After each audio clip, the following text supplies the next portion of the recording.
Hello. Glad we can do a little afternoon show today on July 8th, 2023. I'm late on some bills. 2024, excuse me. Ooh, I usually don't get the year wrong after July.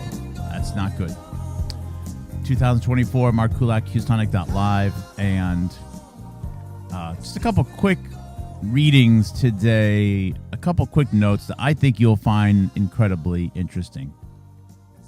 We have mentioned before, because we've have unavoidably been stuck into never-ending discussion of vaccines and immunology, molecular biology and genomics, etc., that the Human Genome Project came out of and is associated with the United States Department of Energy, the DOE.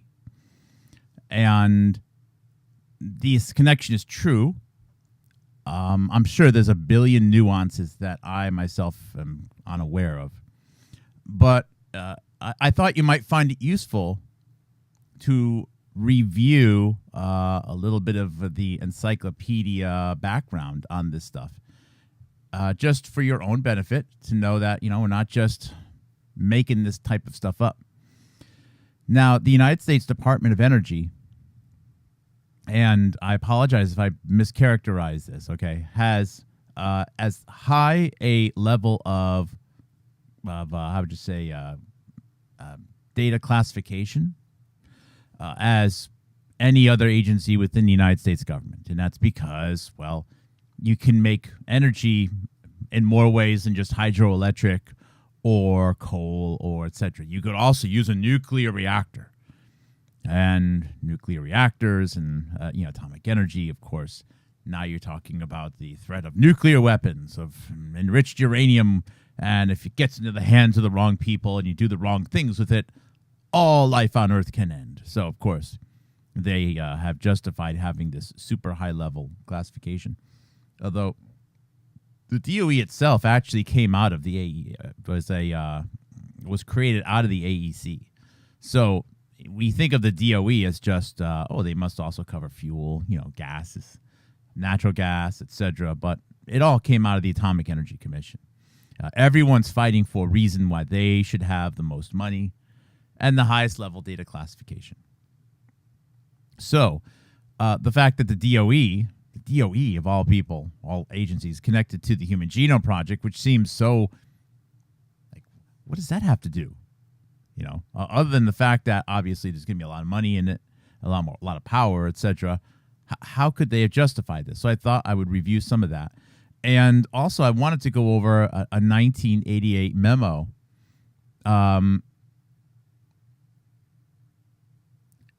which is from September 1987, called The Human Genome Mapping Should Take Precedence Over Gene Sequencing. And the only reason why this particular memo from September of 1987 made it to my radar is because of the person who's making the recommendations. It's jaw-dropping what is suggested here. But that's 1987. So hello, Jen, how you doing? Hello, Vindy Hoffman, good to see you. Health, disease, various stages in between. Hello, JC. Dope. Yeah, you could say the dope, but it's Department of Energy, the DOE.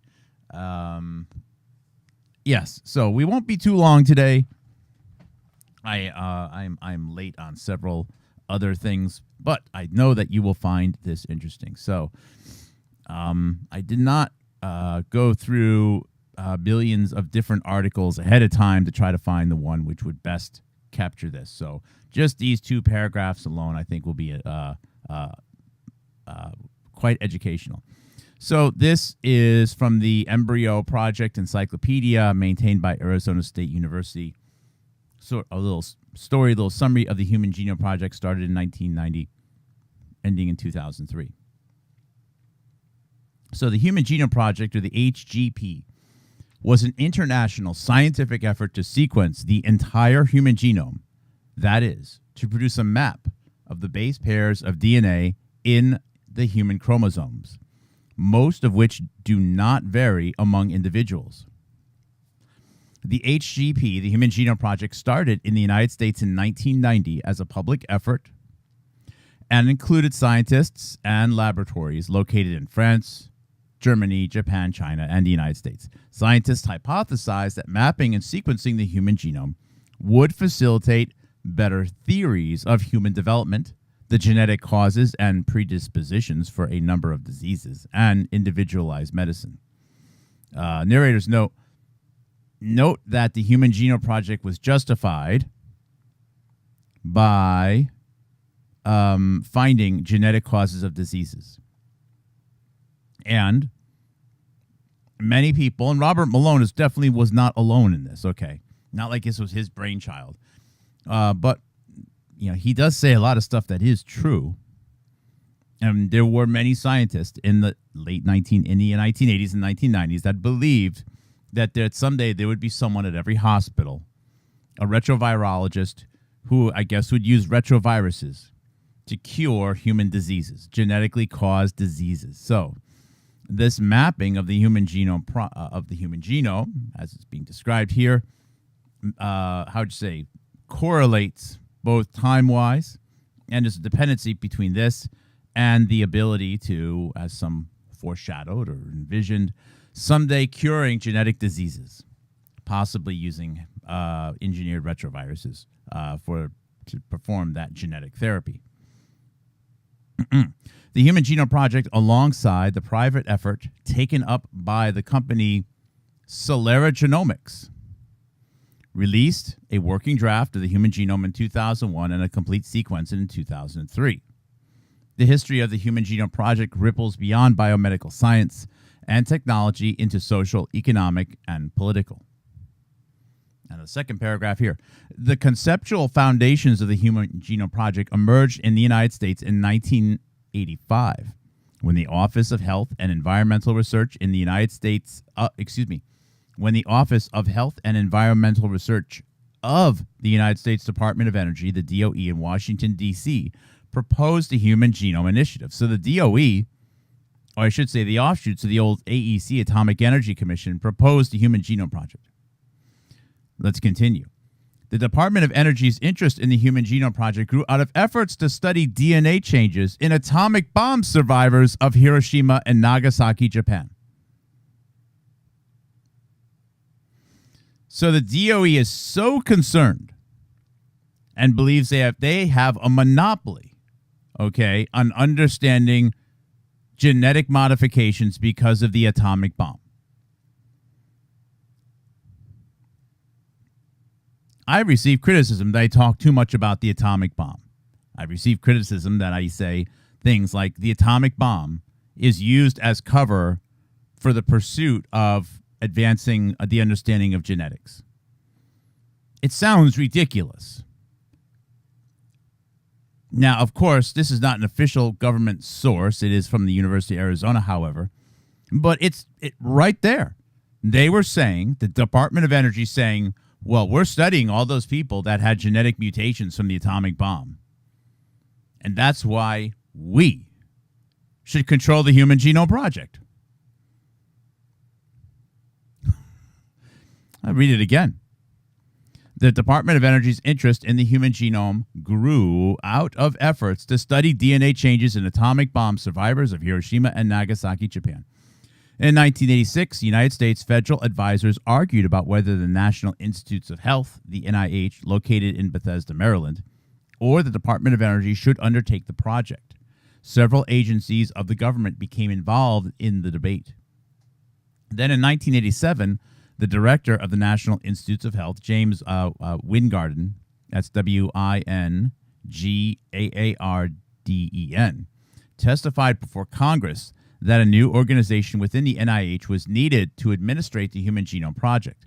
Congress agreed to fund the NIH for research of the human genome and a lesser amount to the Department of Energy. The Department of Energy and the NIH, the National Institutes of Health, signed a memorandum understanding in 1986 to work on the project together. James Watson, who had won a Nobel Prize for his work on discovering the structure of DNA and who at the time worked for the NIH, became the director of the National Center of Human Genome Research, or the NCHGR, which became the National Human Genome Research Institute, or the NHGRI. And then it goes on to talk about in 1997 how they merged, and one of the laboratories was the Whitehead Institute. Of course, that's where the illustrious Kevin McKernan got rolled into this thing. So, in the late 1980s, the United States National Research Council and the United States Office of Technology Assessment, the OTA, both located in Washington, D.C., voiced concerns over the social implications of the Human Genome Project. In response, in 1988, Watson promised to allocate 3 to 5% of the Human Genome Project's budget to research the ethical, legal, and social implications of sequencing the human genome. This became the ELSI research program, ELSI, or Ethical, Legal, and Social Implications.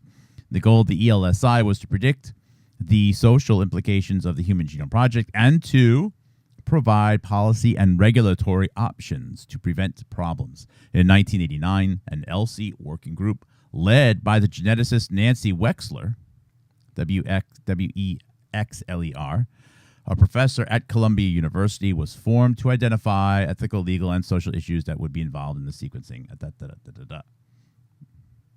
So it continues on and much more detail, but those roots right there are really what I wanted to capture. Why the DOE? What did the DOE use as justification? And it's because of all of their data studying survivors of the atomic bombs. And if you really want details on that, you'll never be able to get it because it's super highly classified. Yeah, because of nuclear weapons. That's it. This is also why, narrator's note, why I highlight how shocking it is that, like, the day after Hiroshima and the day before Nagasaki, two of the wealthiest United States industrialists decide to set up a cancer research facility to study things such as this at Memorial Hospital in New York City, at a facility that is actually, I think, 1 block away from the Rockefeller Research Institute. And this became MSK, or Memorial Sloan Kettering. Memorial Sloan Kettering is not the first cancer research institute. There's been other places that have been studying cancer, obviously, before that. But the nature of the MSK, Memorial Sloan Kettering, and its connections with the Atomic Energy Commission, matter of fact, they had an AEC director in charge at Memorial Sloan Kettering. And Memorial Sloan Kettering also, because of their connections with this cancer research and the Atomic Energy Commission, which became the DOE, this is going back to the 1940s and 1950s, provided them levels of protection that other places couldn't get. There was probably no genetic or cancer research laboratory in the United States that had more flexibility to keep things secret than Memorial Sloan Kettering. Aside from perhaps places which are, connected with nuclear weapons, or I should say, biological weapons like the Rocky Mountain Laboratory, or places which exist which were just never disclosed.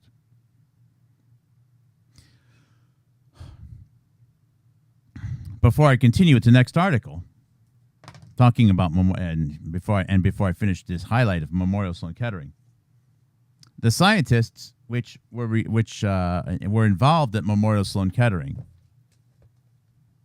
in this cancer research, some of the directors and assistant directors, just before they went on board with Memorial Sloan Kettering Hospital in New York City in 1945, were working directly across the street at the Rockefeller Institute.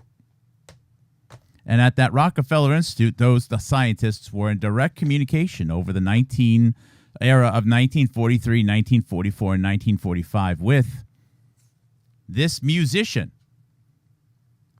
from Poland that decided to escape, if you will, to Brazil, during which time this pianist who was kind of sort of masquerading as a virologist, suddenly had all of these amazing research projects in the Rockefeller wing down in Brazil, which were being directly provided to the Rockefeller Institute in New York City. And then, of course, the scientists which were receiving that on the day between Hiroshima and Nagasaki decide to go walk across the street and start working for Memorial Sloan Kettering. So the nature of whatever it is, in addition to what we know was shared by Hillary Koprowski to the Rockefeller Institute in New York City, we'll never know because of nuclear weapons. That's it. Too bad. Can't know. Too bad. Nukes. Human Genome Project. Why should a DOE own it? Oh, nukes. Oh, of course. Of course. We have no right of having any transparency as to what's actually going on. We don't have any right to actually see budgets. We don't have right to know the truth about anything because of nukes. That's it. Too bad. Want to know the truth about COVID? Too bad. Nukes. Oh, bioweapons. Gain of function. Too bad. Too bad. You can't know. It's too dangerous. So,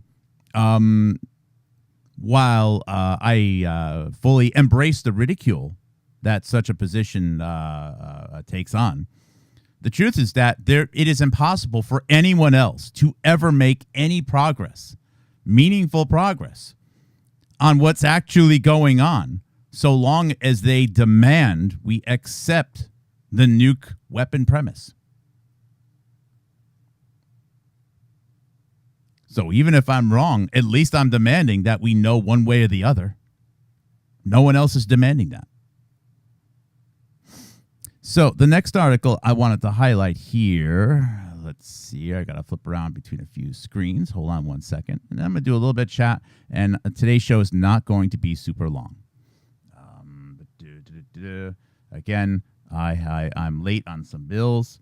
I have a repair to make to my wife's car. I have a beam precariously balanced right now over my front door. And let's see, where's the other article I just read? 1 second here.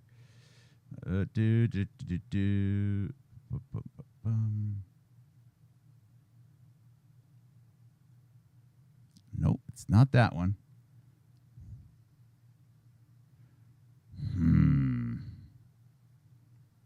Sorry about this. I actually did have the window open. And then, like a dummy, I actually closed it. And I just don't quite have the knack. I don't have the windows laid out in this machine.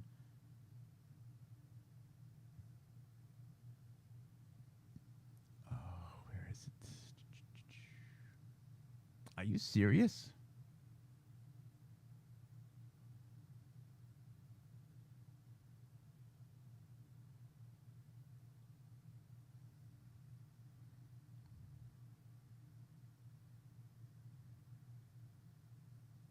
Here it is. Okay, I found it. I found the article here. Human Genome. This is a September 28th, 1987 memorandum. Human genome mapping should take precedence over gene sequencing. All right. Executive summary. Human genome mapping should take precedence over gene sequencing. Industrial Biotechnology Association President Richard Godone, Godon, Godon. It might be actually pronounced God-owned, but that sounds a little risky to say that. Told a hearing of the Senate Energy and Natural Resources Committee's Research and Development Subcommittee on September 17th, 1987. Quote, first, there is a greater consensus on the scientific value of a genome map plus partial sequence than on a genome map plus complete sequence, unquote. And I would be lying if I said I know exactly what he's saying. I don't. Godone said. He went on to say, second, sequencing is now done largely by hand and is very expensive, unquote.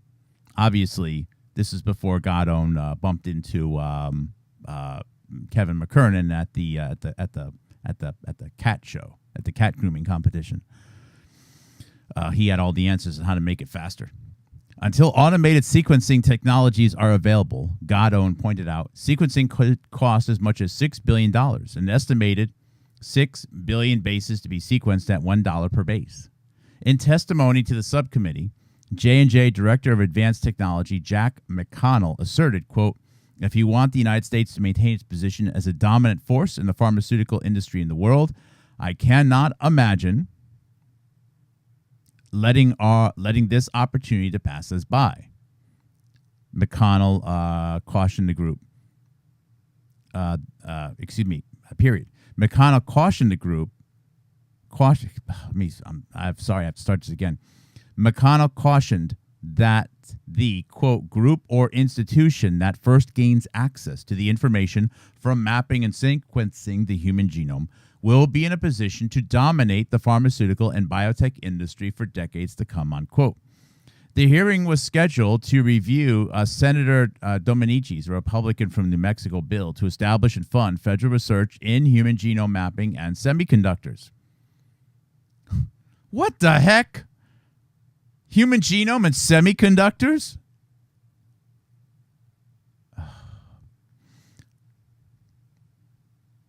The bill, quoted, titled the Department of Energy Laboratory Cooperative Research Initiatives Act, was introduced by Domenici on July 10th of 1987. A companion bill, H.R. 33006, has been introduced into the House by Representative Lujan, or Lujan, also Republican in New Mexico. So obviously New Mexico is big into this.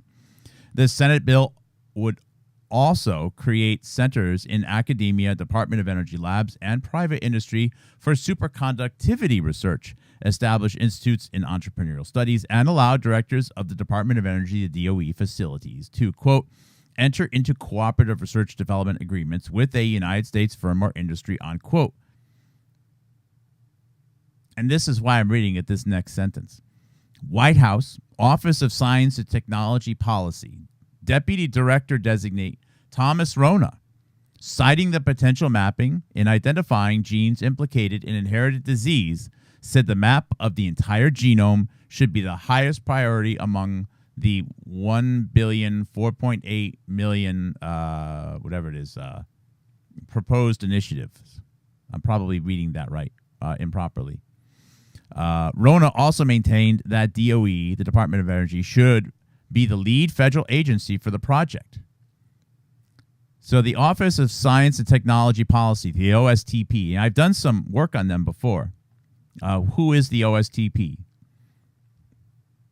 And I understand, I appreciate what they do, but the Science Technology Policy, so policy related to science and technology, it is a surprisingly important little wing of the government. It's appointed by the executive branch, so it's an executive or White House appointment, if you will. And at this time, it's Thomas Rona, R-O-N-A. Okay, hold the phone here. You know, who the heck is Thomas Rona? And why is Thomas Rona of the OSTP taking a senior role and recommending the DOE maintain and continue to lead the Human Genome Project in 1987?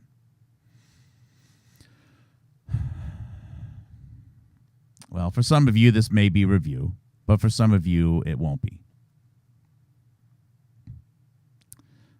So there is a Wikipedia page on Thomas Rona, but I think it kind of falls short. This is Thomas Rona. He was born in 1923. He died in the 1990s. I don't think he was extremely healthy, so I don't know suspicion there. He was a Hungarian immigrant, and he came to the United States, became around the 1950s or so. He very quickly moved up in Boeing Corporation. He moved out to the Washington, D.C. area. His college, his PhD thesis, he does have a PhD, some call him Dr. Rona, is a rather remarkable piece of work that was reviewed by a lot of higher-ups at MIT. I have questions about the nature of it. Was it really his work? I suspect that his wife, a woman named Monique Rona, who was also had a doctorate, it was actually her work. Now, Thomas Rona, after going to Boeing Corporation, and he worked on the Office of Assessment, the ONA, and a bunch of very interesting and intriguing scientists and engineers with respect to science and technology policy throughout the 1970s and the 1980s.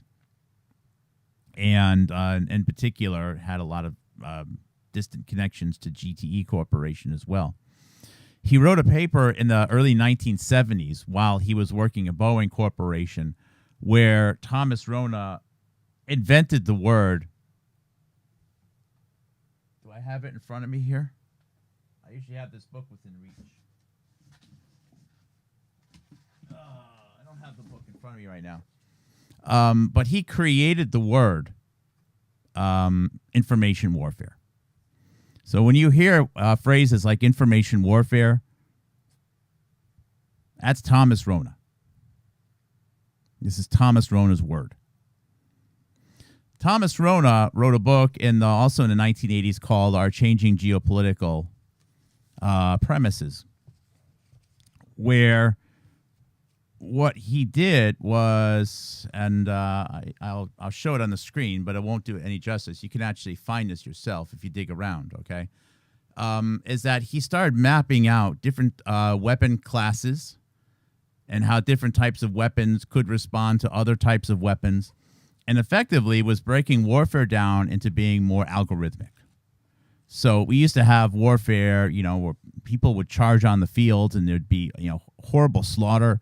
And, of course, strategy would play in and reconnaissance and so on. But it was a madhouse. It was awful. And, of course, again, I don't have the capability. I'm not going to, from the armchair, pretend to be some sort of military strategist. I'm not. But it was fought with people and it was fought with minds and weapons and so on, brutality, etc. With the advent of computers, with the advent of missiles being able to hit things at long range, etc., and all of these new emerging technologies, war was starting to become an algorithm. And in fact, one of the things that Thomas Rona was basically demonstrating here, and when he used information warfare, he wasn't necessarily meaning it in the in its purest sense as it's used today, where it's mostly about giving people information that they need or lying to people and getting them to think that they're being informed. It was the fact that warfare could be fought with the push of a button. Someone presses a button, and then the computer takes over, and then the computer monitors, and then it does things in responses, and then it makes predictions about what the other side is going to do, and so on and so forth. This is exactly what the movie War Games is about. War Games was an advertisement. It was an infomercial that the nature of warfare, at least as they understood it in the late 1970s and early 1980s, was changing to be an algorithm that was going to be driven by computers. It was an information war at that point. Who had the faster computers? Who had the better algorithms? And this is Thomas Rona, who in this 1987 time frame here, as the deputy director of the Office of Science Technology Policy, again a White House appointment at the time, had a very serious role in making sure that the DOE should be the federal agency that's leading the Human Genome Project, because there was still some debate as of 1987. It was, even though the DOE recommended it because of all of their knowledge, which was ascertained from assessing the survivors of Hiroshima and Nagasaki, there was still debate as to which U.S. institute should be running the Department of Energy, or should be running the Human Genome Project. And as you could tell from the document I just read beforehand, that responsibility was eventually split. And the NIH was actually burdened with a little bit more of the cost than the DOE was. And there's probably a lot of things about the nature of how they split it up that would be very interesting to get into. But going back to Thomas Rona here.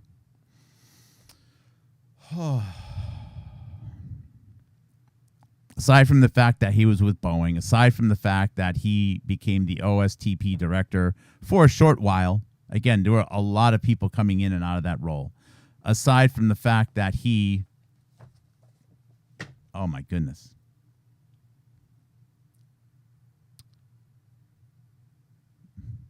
This is just one of those things you have to see here, okay?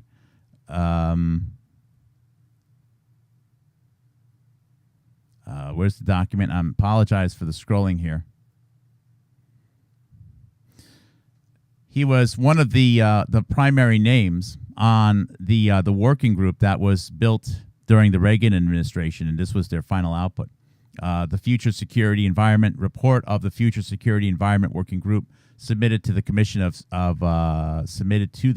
Integrated Long-Term Strategy, where they were assessing what the biggest threats were going to be to the United States going forward over the next 10, 20 years or so.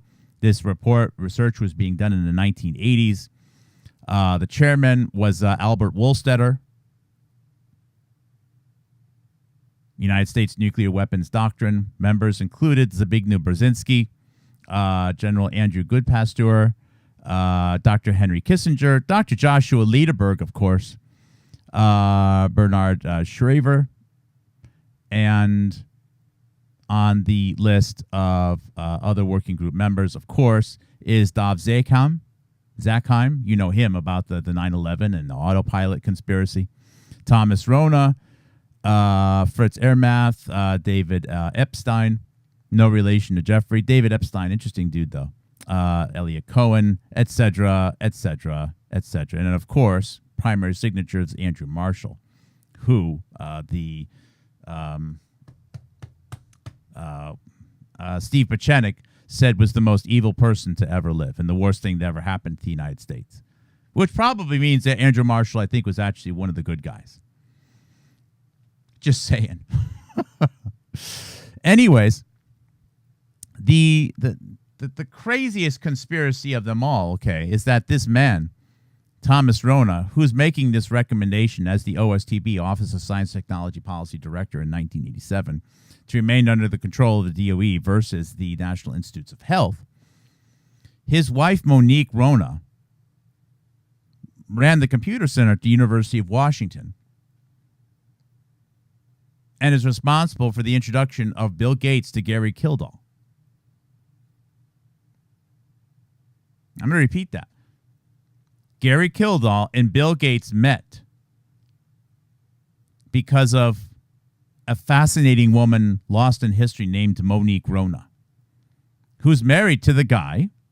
They had 4 kids, by the way, who was making and leading this recommendation that the United States Department of Energy maintain control of the Human Genome Project in September 1987, Congress.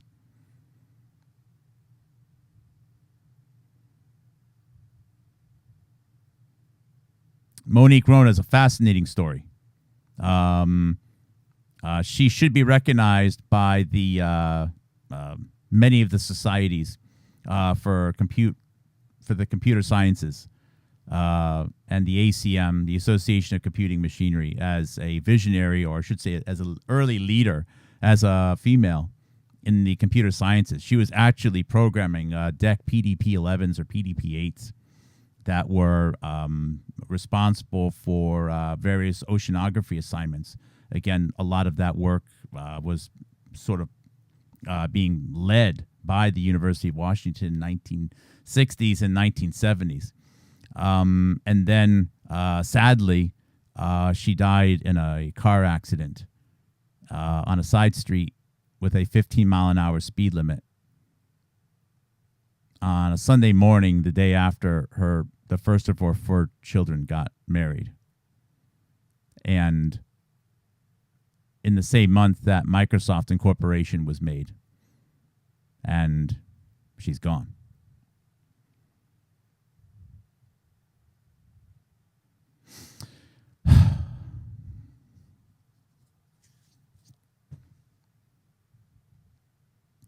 So there's that. Anyways, when Jonathan Cooey on GigaHome Biological is talking about the Human Genome Project and its connections with the United States Department of Energy, he is absolutely dead on accurate. That's the truth. And it was put there because of all of it was ascertained studying the survivors of the Hiroshima and Nagasaki. That's the justification. Of course, it's I don't even need to say anything more about that. But anyways, we're 37 minutes in. Let's do chat for a few minutes, and then I'm going to scoot again.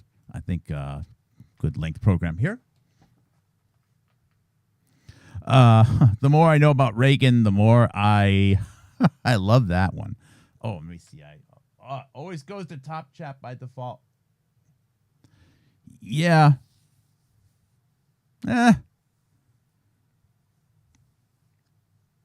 Let's just say there's a lot of infiltration. All right. There's a lot of people that get buried into the government all over the place that are going to do what they're going to do almost regardless of who is president. So I don't know, Reagan. I mean, here's the thing, right? I mean, I remember feeling a certain way, all right? There was a certain level of, I recall, pride in the United States in the 80s. I felt as though when I grew up in the 1980s, the United States had a level of how'd you say, people leveling the country. Now, maybe that's wrong. Maybe that wasn't the case at all. I don't know. But that's what I feel. So I think of a certain level of how'd you say, and I don't mean pride as in, you know, we're the best because we got the biggest weapons. I just meant people who really genuinely were happy to be U.S. citizens, to be in this country, of the past of the country. It felt as though there was a certain level of patriotism, if you will. Maybe there was some optimism. Of course, there was all this foreshadowing of a nuclear holocaust, but that aside, there seemed to be some optimism, and maybe it's because I had an okay childhood.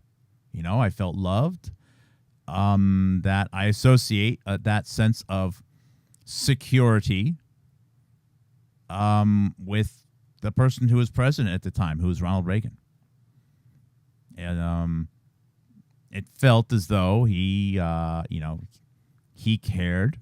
And again, I could be wrong, but that's my memory. It'll be hard to overcome that memory. Charles Lieber's Transistors. 9 Lives McCurdy. I do need to get a little. I do need to turn McKernan into a Lego minifigure at some point. It's just a matter of time. And I think the key characteristic will be the cat. The Kevin McKernan minifigure will have to be carrying around a cat. Now, I can't have a cat sit on his shoulder because the nature of minifigures won't allow for that type of attachment. I suppose it's possible that I could get a little, like a baby holster, if you will, a baby pouch, and then have the cat, him like carrying around the cat, sort of like a mother would carry around a little child. But we'll see. I haven't prioritized that over the last week or so.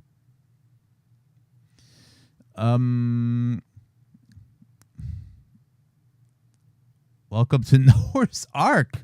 Wow, that's good. Do you have that on a T-shirt? Tesla, do you have that one on a T-shirt? I like that. Dan Sorotkin, Harvard Big House, works at Los Alamos on sequencing algorithms. Yes, he does. The concept of social distancing came out of Los Alamos or Sandia as well. That's remarkable, but it was, I don't know if it was Los Alamos or Sandia, but there was a scientist there who, the cover story is that his daughter thought of the value of social distancing. And then he basically pushed this idea, this is like the 1990s maybe, or early 2000s, that his 11 or 12-year-old, beautiful, cute little daughter came up with the idea. Which is disgusting. It's disgusting when someone uses their own child to promote an idea or to deceive people. It's one thing if someone wants to show a photo, here's the kids, hey, here's my son playing the drums, or hey, look, here's my son, with the catch that won the game at the baseball. There's a certain level of tasteful, pride and happiness in your children. But there's also, using your children to deceive the public as to what someone who would believe if they were against wokeism and how they should behave and what language they should use is a really disgusting thing to do when they're 12 years old. It's also disgusting to use your 12-year-old to be the face of social distancing. And that is exactly what happened. I have a video on it. I forget the names. You can look through my archive. There was a scientist at Sandia Los Alamos that used their 11 or 12-year-old daughter to be the face of social distancing like 10 or 15 years ago. U.S. newspapers promoted it like, oh, this is so awesome. Look at what this child thought about. And, of course, people are disarmed when they think, wow, if the child thinks it's a good idea because it's going to keep us all safe and stop the spread of the disease, even though RNA can't pandemic. Right, Jay? Dr. Cooey? People go along with it, as opposed to, this 55-year-old crusty male at Sandia says that people should stay apart. People are like, oh, come on. Now, the funny turn of events is that I don't have the details, but I saw some metadata that suggests that girl is now grown up. She's in her 20s, probably 25 or so, 28, and has become a nun. And I'm putting my own feelings into this, but I wouldn't be surprised if she's a little pissed that she was used in that way when she was younger. Just kind of a, and of course this happens to other kids too. I don't need to say it, but this happens with other kids too. It's disgusting when parents do that. It is. Kids, and then the kids have to grow up and deal with that. I mean, if the child is genuinely thinking for themselves, if they genuinely have some idea or some talent, if it's all them, well, again, there's exceptions to every rule. But to manipulate them and then to use them to become the face of something. Because as you know, if you just see another 40, 50, 60, 70-year-old online that says, oh, well, we should not, we should not have gender change for 1-year-olds. That's not going to go too viral.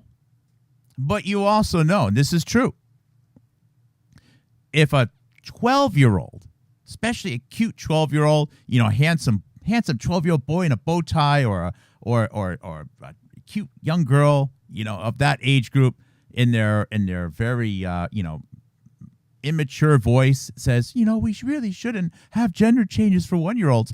That video will go viral because this young person has it all figured out. They're visionary. And the same happened with social distancing. That concept was actually pushed by, I should say, we were led to believe that was just the brainchild of some child. Anyways, I think that's really all I wanted to get into right now. It's a variant of pageant moms. Well said, Kim. Yeah, and that stuff is really disturbing.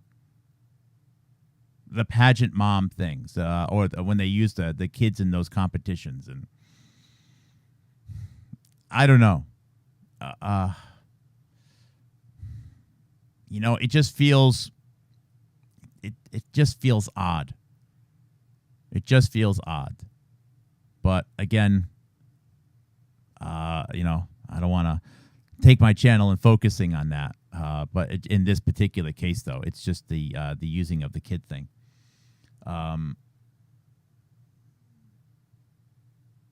Let's see here.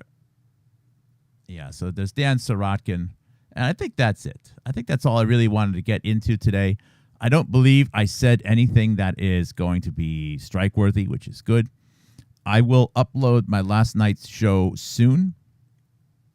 One note about last night's show. I didn't think about it until this morning, okay? I went on a little bit of a rant that the study of Epstein tends to take people down paths where suddenly everything's connected and they can't figure anything out. And I know it's not a popular view, but I stand by it. I believe that's a big part of the Epstein machine, is to just make crimes unsolvable, to have people just endlessly confused. And I did it in the context of when studying the Barr family, of people getting super caught up in the fact that Jeffrey Epstein at one time, came in and was signing up as a student at this private school, this Dalton School in New York City. And like in the same month that Bill Barr's, previous United States Attorney General Bill Barr's father, was leaving the Dalton School. Now, I think he already had 1.5 feet out the door at the time Jeffrey Epstein came in. Maybe they met each other and said hi with a handshake, right? And that's about it. I don't believe it was any meaningful relationship. I've not seen anything to suggest otherwise. And if there was, I'd let you know. I just haven't seen anything. Even if he did interview him, Epstein was a teenager at the time. Maybe he was 18. I forget the exact age. Point, though, is that the Jeffrey Epstein riddle will remain forever unsolved. And this is just an amazing coincidence, because he died in prison. And the United States Attorney General that went on the air and even chuckled, and even you could see the corner of his lips curled up because he was smiling like he had a secret he didn't want to tell.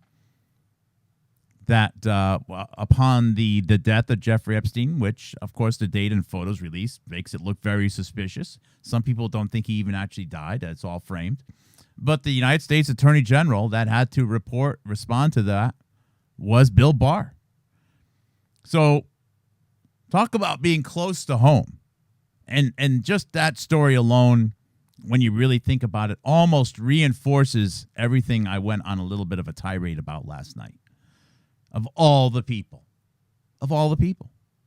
Anyways, I think that's it, everyone. Thank you. Take care. Short show. If you're in the United States right now, especially up in Northeast, drink lots of water. It is hot outside. And thank you again for all the supporters.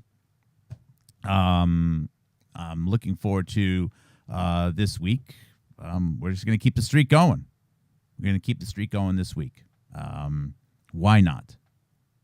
I love you guys very much. Thank you. Take care. God bless.